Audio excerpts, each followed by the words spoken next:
Hi guys, a very warm welcome to all of you in our Good Mantra Academy, and I'm your educator Saranya.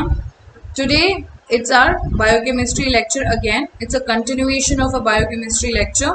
So let's start it without any delay. Today we are going to learn about biological membranes. So what do you understand by biological membranes?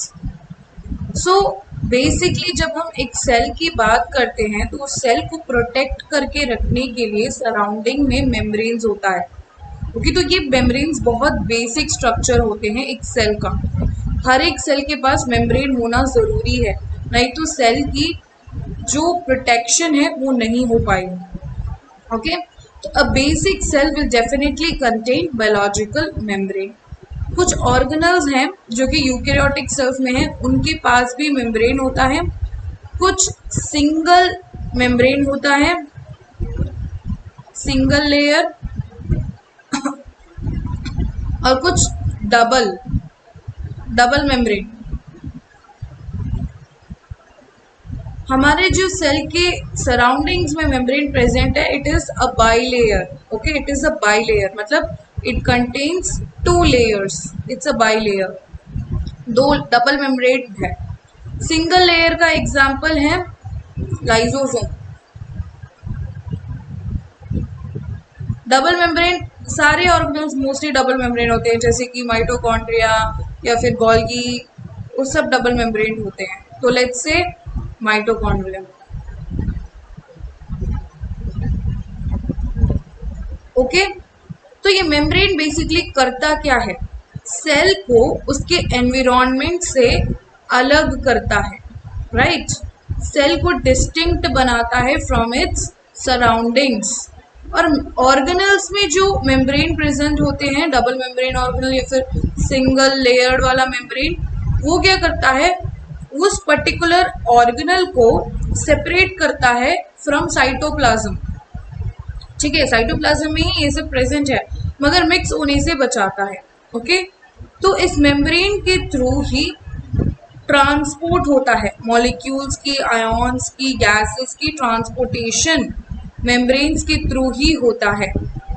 Okay, अगर membrane permeable नहीं है तो फिर कोई भी movement of particles नहीं हो पाएगा। अगेन मेम्ब्रेन एक और इम्पॉर्टेंट चीज के लिए भी जरूरत है, that is cell communication and recognition. Membrane में रिसेप्टर्स प्रेजेंट होते हैं। ठीक है, मेम्ब्रेन में रिसेप्टर्स प्रेजेंट होते हैं, और कुछ रिसेप्टर्स ऐसे होते हैं कि वो सेल के लिए बहुत ज़्यादा स्पेसिफिक होते हैं, तो सेल की रिकॉग्निशन के लिए ये सब यूज होता है। Okay, so what are the important functions of biological membrane? First, it separates the cell from its surrounding. Second, it regulates the movement of materials in and out of the cell. Third, communication and recognition के लिए. Fourth, metabolic reactions इसी में होते हैं। ठीक है, तो ये कुछ important points है जो कि मैंने highlight किया है biological membranes के बारे में। Okay, structure and composition. तो जब हम स्ट्रक्चर एंड कॉम्पोजिशन के बारे में बात करते हैं, बायोलॉजिकल मेम्ब्रेन में क्या होता क्या है? हमने बताया कि ये है एक सेल, इसकी सराउंडिंग में मेम्ब्रेन होती है, वो भी डबल लेयर वाला, डबल मेम्ब्रेन, बाई लेयर होता है। तो कुछ ना कुछ चीज से तो बना होगा ना। What is the composition? क्या क्या होता है मेम्ब्रेन में? मेम्ब्रेन में सबसे ज्यादा फॉस्फोलिपिड होता है। Okay, phospholipid is the maximum content that is present in your membrane. Okay, जो कि ऐसा होता है। Okay, this is your cell and this is your membrane which is made up of phospholipid. ठीक है, ये क्या करता है? This is your extracellular space and this is your intracellular. तो ये फॉस्फोलिपिड जो बाइलेयर है, ये सेपरेट करता है extracellular as well as intracellular space को। And what is the composition? What is the composition of your phospholipid bilayer? नाम में ही है, लिपिड होता है, प्रोटीन्स होते हैं, या तो एम्बेडेड होता है या फिर it can be either a peripheral food protein or it can be a integral membrane protein. Carbohydrates present होते हैं. So these are the important components of your membrane. Okay. Outer layer जो होता है, outer layer plasma membrane होता है cell का outer layer. So this layer is called as plasma membrane, outer layer. Okay. So the plasma membrane is only bilayer. 2 layers होते हैं. वैसे ये जो फॉस्फोलिपिड बाइलेयर है इसका और एक प्रॉपर्टी है that it is amphipathic in nature. ठीक है, एम्फीपैथिक मतलब क्या है, ये है आपका फॉस्फोलिपिड बाइलेयर. ओके, ये है हेड यूजुअली कहाँ इंटरैक्ट करता है. This can interact either with extra cellular part और इंट्रा सेल्यूलर पार्ट जहां पानी प्रेजेंट होता है. That is why it can also be the property कि this is hydrophilic in nature. जो इंटीरियर पोर्शन होता है that is called as tail, वो हाइड्रोफोबिक होता है, मतलब वाटर के साथ इंटरैक्ट नहीं करता. अदर लिपिड्स क्या होते हैं आपके बायोलॉजिकल मेम्ब्रेन में? ग्लाइकोलिपिड्स होता है, कोलेस्ट्रॉल वेरी इंपॉर्टेंट, स्टीरॉल्स, ये सब प्रेजेंट होते हैं मेम्ब्रेन में. So a phospholipid is a glycerol and a phosphate group. ठीक है, बेसिकली इसका बैकबोन क्या है? ग्लिसरॉल है और उसमें एक फॉस्फेट ग्रुप अटैच्ड होता है. सो this is the backbone of phospholipid. ठीक है, तो फॉस्फोलिपिड में क्या क्या होता है? You will have a glycerol backbone plus 2 fatty acid और एक phosphate group. Okay, and 1 phosphate group. ठीक है, देन आपकी जो बायो मेम्ब्रेन है उसमें प्रोटीन्स प्रेजेंट होते हैं. हमने लिपिड का पार्ट तो देख लिया, प्रोटीन्स प्रेजेंट होते हैं. प्रोटीन्स 3 टाइप्स के हो सकते हैं. एक है इंटेग्रल मेम्ब्रेन प्रोटीन, मतलब ये है आपका मेम्ब्रेन. ठीक है, बाइलेयर है. This is your integral membrane protein, मतलब ये it will span the membrane. ठीक है, it will span, it can be a single span और it can be a multiple span. It will span the membrane. तो extracellular part होगा, intermediate part as well as intracellular part, ये तीनों के तीनों parts होंगे integral membrane protein में. Next is your peripheral protein. Peripheral protein में क्या होता है? आइदर प्रोटीन इस रीजन में हो सकता है या फिर इस रीजन में, but it will not completely span the membrane. So that is your peripheral proteins. Lipid bound proteins क्या होता है? Lipid bound proteins मतलब ये है आपकी membrane. ठीक है, इसमें मान लो ये है cholesterol, this region is cholesterol, इसके साथ कुछ प्रोटीन्स अटैच्ड होते हैं. ओके, इसके साथ कुछ प्रोटीन्स अटैच्ड होते हैं. That is your lipid bound proteins. Okay okay, next is carbohydrate. Carbohydrate is also present in phospholipid bilayer. मगर कैसे? इंडिविजुअली तो वो प्रेजेंट नहीं होता. या तो carbohydrate will bind with protein and it will give you glycolipid, glycoprotein. ठीक है, ग्लाइकोप्रोटीन. नहीं तो carbohydrate will react with lipid और वो होगा ग्लाइकोलिपिड. तो इस कॉम्बिनेशन में ही आपका कार्बोहाइड्रेट प्रेजेंट होता है. कहाँ? In the membrane. Okay, so can you see this beautiful picture of a phospholipid bilayer. 2 layers हैं, this is 1 layer and this is another layer. मैंने आपको ये बताया था कि this is the head region. Head region तो hydrophilic होता है. टेल रीजन जो कि इन बिटवीन में है वो हाइड्रोफोबिक होता है. Okay, great. अभी हम पढ़ेंगे फॉस्फोलिपिड की स्ट्रक्चर के बारे में. ओके, फॉस्फोलिपिड का स्ट्रक्चर कैसे होता है? Can you see you have a glycerol backbone. This is the glycerol backbone. 2 fatty acids will be present और एक फॉस्फेट ग्रुप. ठीक है, that is why phospholipid is amphipathic in nature. अगर ये फॉस्फेट ग्रुप नहीं है, इसके बजाय और एक फैटी एसिड प्रेजेंट है यहाँ, then it will be like hydrophobic in nature. ये फॉस्फेट ग्रुप ग्लिसरॉल बैकबोन के साथ एडेड है, that is why it is giving hydrophilic properties, क्योंकि phosphate is polar in nature, तो that is why it is giving hydrophilic properties. जब membrane में present होता है कैसा, मतलब ग्लिसरॉल, मैं आपको बता देती हूँ कि ग्लिसरॉल का बैकबोन कैसे होता है। फैटी एसिड,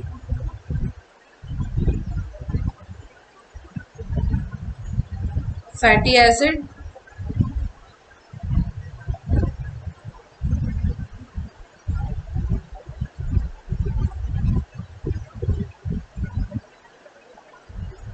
फॉस्फेट ग्रुप, ऐसा होता है।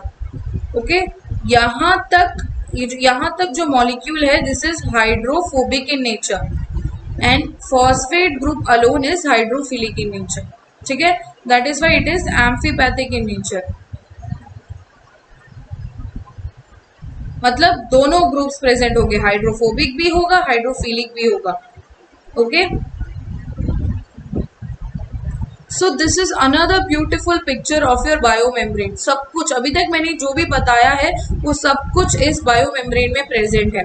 एक one by one will see. Okay, so पहली चीज ये है कि this is a bilayer, right, this is a bilayer. Bilayer मतलब आप देख सकते हैं यहाँ एक है, this is one layer and this is another layer, so it is a bilayer. Head region present है, this is your head region, अंदर बीच में टेल रीजन प्रेजेंट है। तो ये है आपका फॉस्फोलिपिड बाइलेयर। तो इसमें क्या क्या अटैच्ड है? अटैच्ड है आपका integral membrane proteins. Integral membrane proteins जैसे कि ये, this is your integral membrane protein, this is your peripheral proteins, ये चैनल प्रोटीन्स प्रेजेंट है। ठीक है, you can see here integral membrane protein again here, जो कि ऊपर भी इंटरैक्ट कर सकता है, बीच में भी इंटरैक्ट कर सकता है और नीचे भी इंटरैक्ट कर सकता है, राइट। कोलेस्ट्रॉल यहाँ आप देख सकते हैं, can you see here cholesterol, मैंने सर्कल किया है, कोलेस्ट्रॉल भी प्रेजेंट है। And these you can see this small polymer type structure, वो क्या है, वो ग्लाइकोज है। ओके, मतलब it's a sugar, it's a carbohydrate. Either it is attached to a protein, then it will be called as a glycoprotein, or it is attached to the lipid, it is called as glycolipid. Okay, so lipid bilayer या तो linear हो सकता है, जैसे कि आपकी membrane में present है, like this. Okay, this is membrane वाला लीनियर, या तो वो हो सकता है bilayer but in a spherical form, like this we call it as liposome. Liposome कहते हैं, और इसका फंक्शन है ड्रग डिलीवरी। ड्रग डिलीवरी में यूज होता है। ड्रग को बीच में ऐसे, ड्रग को बीच में यहाँ रख के बेच देते हैं, to be delivered at the target site. कहाँ? At the target site. Single layer में ऐसे प्रेजेंट होता है, this is also called as micelles. ठीक है, जैसे सोप के साथ जब रिएक्ट होता है ना, मिशेल्स फॉर्म होता है, डर्ट एंड सोप रिएक्ट करते समय, ऑयल एंड सोप रिएक्ट करते समय, so this is a single layer lipid. Okay, next, अभी हमने देखा व्हाट इज आपका बायोमेम्ब्रेन, उसकी structure, composition, types. Now we are going to see its permeability, उसकी फीचर के बारे में देखेंगे। A very important feature of your biomembrane is permeability. Permeability का मतलब क्या है? मतलब है कि आपकी biomembrane, it is allowing the transport of molecules. तो कौन से मॉलिक्यूल्स को it will allow? Okay, it will allow gases. Okay, it will allow gases जैसे कि carbon dioxide, oxygen, nitrogen, it will allow, permeable हो जाता है। Second, small uncharged polar molecules जैसे कि एथेनॉल, यूरिया, वाटर, ये भी मतलब एथेनॉल तो वैसे ही चला जाएगा, स्मॉल मॉलिक्यूल्स है। स्मॉल मॉलिक्यूल्स गैसेस आराम से चला जाएगा। सो क्या क्या आराम से चला जाएगा? small molecules, uncharged molecules,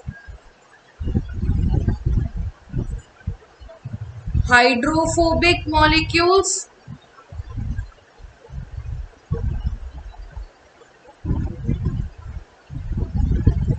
gases. So these molecules can easily pass through the permeable membrane. तो ये डिफ्यूज होके चला जाएगा. ओके तो एक्सटर्नल फोर्स की जरूरत नहीं है. Okay but when it comes to polar molecules मतलब they are charged. Okay they can be charged और अनचार्ज्ड. पोलर मतलब they will react with water. Okay तो अंदर जाने में थोड़ी तकलीफ होगी, बाहर तो वो इंटरेक्ट करेंगे, मगर ये रीजन जो बीच में है this is hydrophobic in nature, तो अंदर जाने में तकलीफ होती है. तो पोलर मॉलिक्यूल्स क्या होता है, दैट इज इम्पर्मेबल. जैसे कि ग्लूकोज फ्रक्टोज के लिए ट्रांसपोर्टर्स की जरूरत है. ग्लूट ट्रांसपोर्टर्स आप लोगों ने नाम तो सुना ही होगा ना, ग्लूकोज ट्रांसपोर्टर्स. उसके हेल्प के बजाय तो अंदर जा ही नहीं पाएगा, इट विल बी इम्पर्मेबल. आयॉन्स के लिए इट इज इम्पर्मेबल. ठीक है, चार्ज्ड मॉलिक्यूल्स के लिए इट इज इम्पर्मेबल. ठीक है, so it is only permeable to small uncharged hydrophobic molecules and gases. बाकी सब के लिए it is impermeable. Okay, now we'll understand the functions.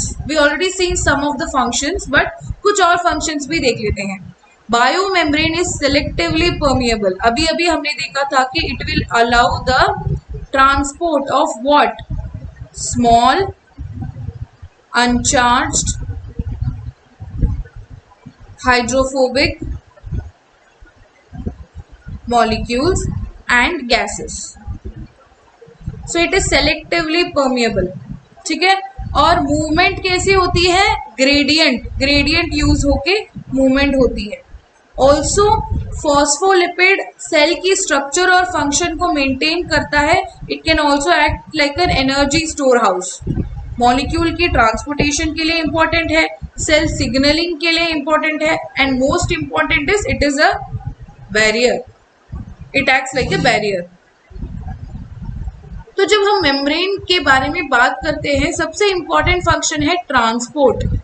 Okay transport, तभी तो जो भी चीज अंदर है वो बाहर आ सकती है, या फिर बाहर वाली चीज अंदर जा सकती है, सेल की जरूरत वाली चीजें, राइट. तो उसके लिए ट्रांसपोर्ट की इंपॉर्टेंट है. सो ट्रांसपोर्ट भी बहुत सारे डिफरेंट टाइप्स के होते हैं. एक है आपका पैसिव ट्रांसपोर्ट, दूसरा है एक्टिव ट्रांसपोर्ट. पैसिव ट्रांसपोर्ट में एटीपी की जरूरत नहीं पड़ती, एनर्जी की जरूरत नहीं है, मगर active transport is energy dependent. ठीक है, एंड पैसिव ट्रांसपोर्ट के टाइप्स है simple diffusion, facilitated diffusion and osmosis. Active transport is primary active transport and secondary active transport. इसके बारे में इन डिटेल में अभी हम देखेंगे.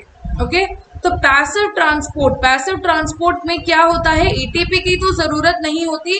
मॉलिक्यूल्स की movement is based upon the concentration gradient. Very important point. Concentration gradient use करके passive mediated transport हो जाता है, मतलब from a region of high concentration to a region of low concentration. Active transport is उल्टा, मतलब against the concentration gradient.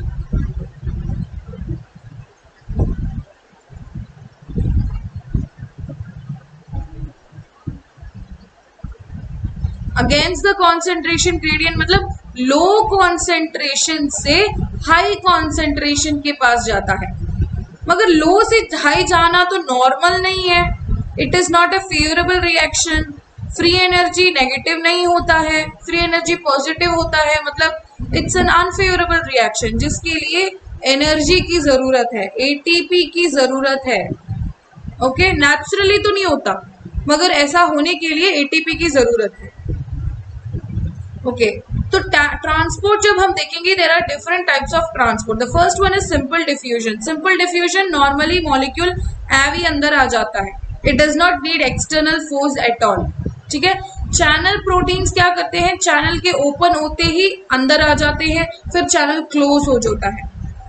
Career mediated कैसे होता है, ये पहले चैनल के साथ बाइंड होता है, okay, it actually bind to the channel, then उसकी कॉन्फॉर्मेशनल चेंज होती है, again it will move out, the molecule will move out, okay.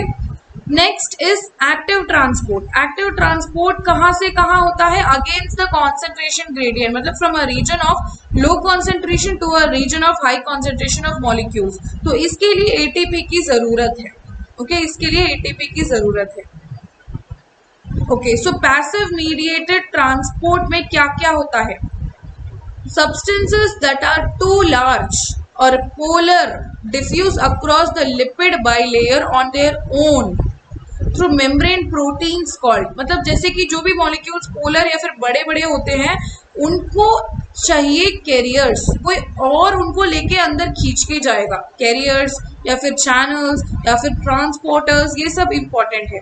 ATP की जरूरत नहीं है, ओके, एटीपी की बिल्कुल भी जरूरत नहीं है, परमिएबिलिटी डिपेंड करके चला जाता है फंक्शन। तो इसमें फर्स्ट टाइप है diffusion, first type is diffusion. Diffusion में इंपॉर्टेंट चीज है concentration gradient, molecules from region of high concentration to low concentration away चली जाती है, ओके। कैन यू सी, यहाँ बहुत सारे मॉलिक्यूल्स हैं which is present in the extra cellular fluid, okay, this is cytoplasm and this is your lipid bilayer, time जाते जाते, can you see from a region of, this is a region of high concentration of this particular substance, time जाते जाते थोड़ा थोड़ा सा transport होते होते अंदर आ ही जाता है, ओके, अंदर आ ही जाता है, until when the concentration is equal, concentration equal होने तक इट विल बी मूविंग। जब कॉन्सेंट्रेशन इक्वल होता है then it will attain a state of equilibrium, equilibrium में मूवमेंट होना ना होना it will be equal, okay.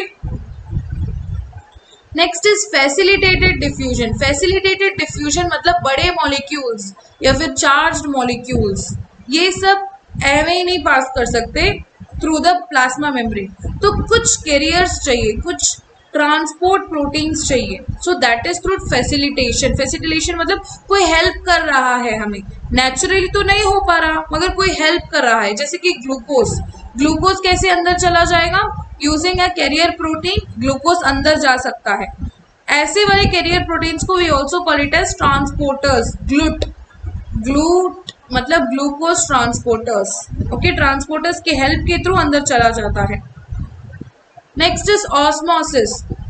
Osmosis का एक इंपॉर्टेंट टर्म है सेमी परमिएबल, ठीक है, तो यहाँ डिफ्यूजन होती है, okay, it is a type of diffusion from a region of higher concentration to a region of lower concentration through a semi permeable membrane, ठीक है। Diffusion was through a region of high concentration to a low concentration, मगर कोई permeability की stoppage नहीं था, मगर osmosis में concentration gradient definitely है but also along with semi permeable membrane, ठीक है, along with semi permeable membrane, okay. अगर you can see these three situations, this is situation number 1, यहाँ हाइपरटोनिक सोल्यूशन है, मतलब उसमें सोल्यूट की कॉन्सेंट्रेशन सबसे ज्यादा है, okay, solute concentration is more, okay, solute concentration is more, तो क्या होगा, what will happen when the solute concentration is more, it will take water, water को take कर लेगा, ठीक है, water को take कर लेगा। जब solute की concentration एक पॉइंट से ज्यादा चला जाता है तो सेल श्रिंक होने लगता है, जो भी पानी है वो बाहर चला जाएगा। आइसोटोनिक सॉल्यूशन में इक्वल कॉन्सेंट्रेशन, बाहर और अंदर इक्वल कॉन्सेंट्रेशन। हाइपोटोनिक में सेल के अंदर सबसे ज्यादा कॉन्सेंट्रेशन है, बाहर कम है, तो it will suck up more water molecules and it will swell, burst होके बाहर निकल जाएगा, okay. Next is your active transport. Active transport में क्या होता है, सब्सटेंस मूव होता है अगेंस्ट द कॉन्सेंट्रेशन ग्रेडियंट और एटीपी की जरूरत पड़ती है, प्राइमरी एक्टिव ट्रांसपोर्ट डायरेक्टली होता है, directly it use the energy and transport the molecules through the membrane. जैसे कि आपको सोडियम पोटेशियम पंप, मतलब आपने याद रखा होगा 3 sodium ions and 2 potassium ions, ये जो ट्रांसपोर्ट होता है इसके साथ एटीपी भी यूज होता है, ठीक है। तो सेल की मेम्ब्रेन पोटेंशियल को मेंटेन करने के लिए sodium potassium ATPases will be used. Okay, can you see here sodium potassium pump. Sodium cell के बाहर ज्यादा होता है और पोटेशियम सेल के अंदर ज्यादा होना चाहिए। तो कैसे चलता है, can you see, this is your transport protein, इसके साथ जाके अटैच होता है सोडियम। जैसे कि ज्यादा कॉन्सेंट्रेशन ऑफ सोडियम प्रेजेंट होता है, मेम्ब्रेन पोटेंशियल चेंज होके सोडियम चैनल ओपन हो जाता है, सारा का सारा सोडियम इजीली बाहर चला जाता है from inside to the outside of the cell. Okay, until it reaches a particular potential. उसके बाद क्या होता है, पोटेशियम आयंस जो कि पॉजिटिवली चार्ज है वो अंदर आना शुरू हो जाता है। ओके, तो इसी तरह पोटेशियम और सोडियम एक दूसरे की एक्सचेंज के थ्रू मेम्ब्रेन पोटेंशियल को मेंटेन करके रखते हैं। Secondary active transport, secondary active transport या फिर को ट्रांसपोर्ट हम इसे कह सकते हैं। This is also occurs through the membrane only, मगर डायरेक्ट कपलिंग नहीं होता, डायरेक्ट एटीपी के साथ लिंक नहीं होता, मगर there is definitely ATP used. जैसे कि यूनिपोर्टर, यूनिपोर्टर क्या करता है, एक ही डायरेक्शन में मॉलिक्यूल को लेके आता है। सिम्पोर्टर मतलब 2 molecules, 2 molecules will be coming in the same direction. Antiport मतलब 2 molecules going in the opposite direction.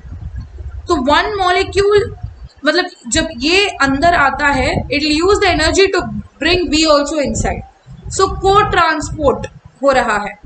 जैसे कि आपका sodium potassium ATPase, sodium potassium ATPase में आपको पता है ना, 3 sodium will go out, 2 sodium will come in this process ATP will be utilized.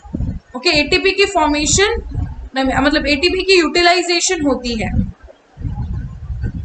Okay, so this is a very important table, MCQ के लिए इंपॉर्टेंट है। आयॉन्स की concentration कहाँ कहाँ कितना होना चाहिए। एक्स्ट्रा सेल्यूलर स्पेस में सोडियम ज्यादा होना चाहिए और पोटेशियम कम। इंट्रासेल्यूलर स्पेस में ऑपोजिट, इंट्रासेल्यूलर स्पेस में ऑपोजिट, इंट्रासेल्यूलर स्पेस में पोटेशियम ज्यादा होना चाहिए और sodium come. What about calcium, calcium भी एक्स्ट्रा सेल्यूलर स्पेस में ज्यादा होगा। क्लोराइड भी एक्स्ट्रा सेल्यूलर स्पेस में ज्यादा होगा। ओके,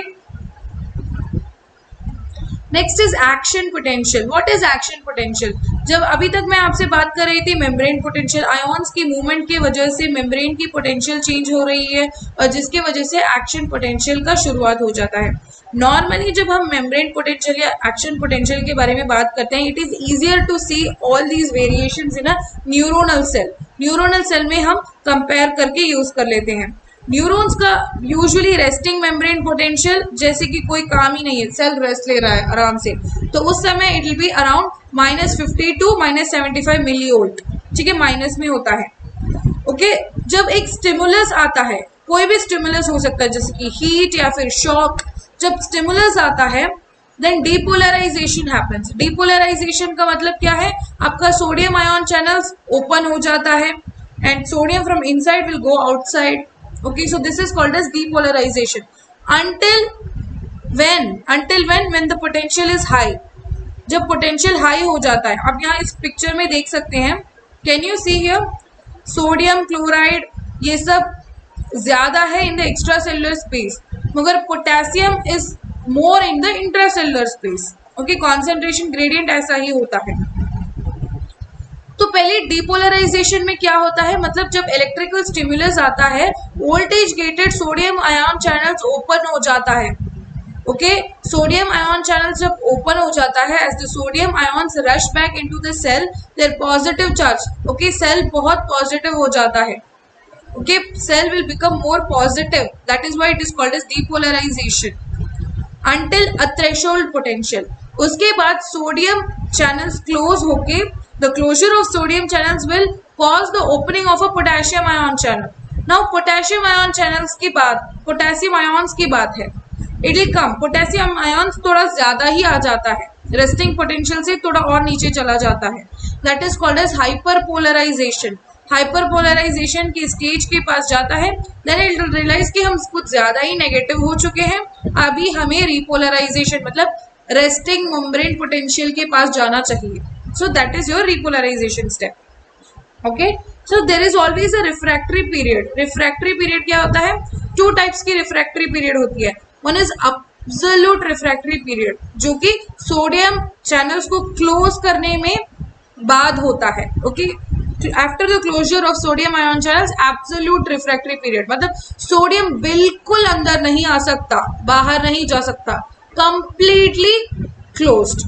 ठीक है, इनएक्टिव हो जाता है. रिलेटिव रिफ्रैक्टरी पीरियड में it is not completely close, inactive है मगर स्लोली सोडियम अंदर आके बाहर जा सकता है. ओके, ये कब होता है? ये होता है after your repolarization. So this is a very beautiful and summary diagram.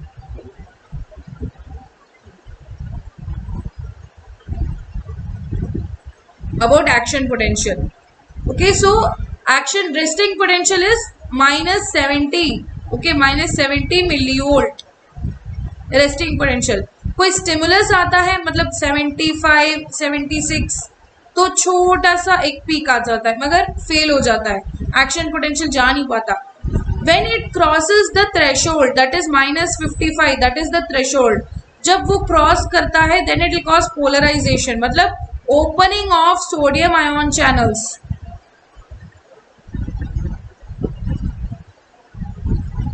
Okay, sodium ion channel. ठीक है, सोडियम आयन सब अंदर आते हैं. until when it reaches the maximum threshold, maximum action potential threshold, that is +40 millivolt. उसके बाद क्या होता है? Again sodium ion channel close हो जाता है और पोटेशियम आयन चैनल ओपन हो जाता है. Okay, potassium ion channel open हो जाता है तो पोटेशियम अंदर आने लगता है, that is called as your repolarization. अंदर बहुत अंदर आ जाता है, इट डज नॉट स्टॉप, बहुत अंदर आ जाता है, so it will become more negative.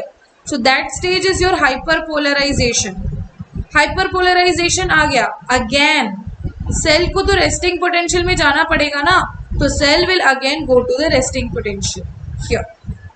So this is the process of action potential. Okay, तो अभी तक हमने जो भी पढ़ा उसको एक बार हम रिवीजन कर लेते हैं. First thing we studied about your membranes. Membrane it is made up of lipid bilayer. Okay, phospholipid bilayer. उसमें क्या क्या होते हैं? लिपिड्स होते हैं, उसमें प्रोटीन्स होते हैं, कार्बोहाइड्रेट्स होता है. प्रोटीन्स कैसे होते हैं? या तो इंटीग्रल मेम्ब्रेन हो सकता है या फिर पेरिफेरल मेम्ब्रेन. लिपिड्स कोलेस्ट्रॉल के तौर पे हो सकता है, फॉस्फोलिपिड है. Then is your glycoprotein which means what? Your carbohydrate attached to a protein, या फिर glycolipid, carbohydrate attached to a lipid. जब आप रिवीजन करते हो this particular box is more than enough. ठीक है, transport, this is a revision box for transport. Transport में हमने क्या क्या देखा था? Simple diffusion, okay, facilitated diffusion, and ये सब क्या है? These are all are primary. Okay, all of these happens without the use of any energy, passive है. okay, simple diffusion, molecules will pass through just like that. Facilitated diffusion, transporter is required. Transporter is required but it is against the gradient, then you will use ATP and it is called as active transport. okay, very simple, बहुत simple चीज है. इस diagram को use कर लीजिएगा and you can use this for your revision purpose. Very beautiful diagram, sum up है ये, full summary है ये, full summary diagram about your transport. Screenshot करके रख लीजिएगा. Can you see? Simple diffusion में molecule comes just like that. Okay, carrier, facilitated diffusion में carrier की जरूरत है. प्राइमरी एक्टिव ट्रांसपोर्ट में पंप की जरूरत है and it is against the concentration gradient. ATP की जरूरत है. okay, antipode मतलब one molecule will come in and the other molecule will go out simultaneously. Sympode, two molecules will go in or out simultaneously in the same direction. And this is a very beautiful Very perfect. Sum up picture for action potential. Summary of action potential.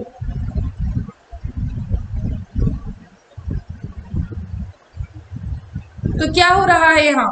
Can you see resting membrane potential? Okay, resting membrane potential. Then you will get stimulus, opening of sodium ion channel. Sodium अंदर आने लगता है. Okay, sodium अंदर आने लगता है until a refractory period. Okay, maximum until the maximum threshold, that is plus 40 millivolt में sodium ion channels completely close हो जाता है. No more sodium can enter in. So this is called as refractory period. Then potassium ion channel open हो जाता है. Okay, potassium ion channel open होते ही क्या होता है? Potassium will be going. Okay, potassium will be going until it goes to your, this is called as repolarization step. Then it goes to hyperpolarization. यहाँ refractory से absolute आपका शुरू हो जाता है. जब एब्सोल्यूट शुरू होने लगता है, सोडियम चैनल रेस्ट में आ जाता है, पोटेशियम चैनल क्लोज हो जाता है. सो this is a very good summary slide of your action potential. Now this is your practice questions. Practice questions हमेशा आपके लिए मैं होमवर्क के लिए देती हूँ, ताकि आप इसको स्क्रीनशॉट ले लीजिएगा. पढ़ाई जो आपने की है एक बार रिविजन करके यू कैन डू दिस, ताकि आपको पता चले कि कितना आपने सोकअप किया है, कितना आपने अंडरस्टैंड किया है. ये जो carrier molecules that brings materials into the cell are what? Carrier molecules जो ब्रिंग करते हैं सेल के अंदर मटेरियल्स को, क्या होते हैं वो? कौन सी चीज से बने होते हैं? क्या वो लिपिड होते हैं, प्रोटीन्स होते हैं, ग्लाइकोजन होते हैं या फॉस्फोलिपिड? वेरी सिंपल आंसर, हमने ये सब बात कर लिया है. Permeability, increasing order of permeability में you will arrange this. What is this? Nitrogen gas, water, glucose, RNA. तो हमने ऑलरेडी देखा था which has the highest permeability? Gases. Gases की परमिएबिलिटी सबसे ज्यादा आती है. Then water, small molecules. Then glucose मतलब आरएनए. आरएनए आता है, ग्लूकोज के लिए ट्रांसपोर्टर की जरूरत पड़ती है. Okay, so you can do this.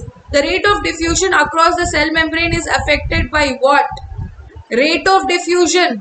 Diffusion की रेट को कौन अफेक्ट कर सकता है, ये भी आप फाइंड आउट करोगे. ठीक है, you'll find out this. Rate of diffusion को अफेक्ट करने के लिए सबसे इंपॉर्टेंट है टेम्परेचर. टेम्परेचर, मॉलिक्यूल की साइज, ये सब इंपॉर्टेंट है. Okay, I hope you can do your homework. मैंने अभी तक आपको मैंने कोई आंसर नहीं बताया है. Okay, don't be in way that कि I told you the answer. No, I have not told you the answer. I just given you a little bit of hint.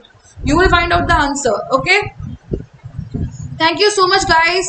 I hope you have like the lecture today. अगर आपको ये लेक्चर पसंद आया हो तो you can call your friends, also ask them to join, and together we can all study and go to a higher position. Okay, like share and subscribe to our YouTube channel Gurumantra शिक्षा का ग्रंथ. कोई भी queries हो तो आप हमें contact कर सकते हैं. Thank you so much. Keep preparing, keep your study well.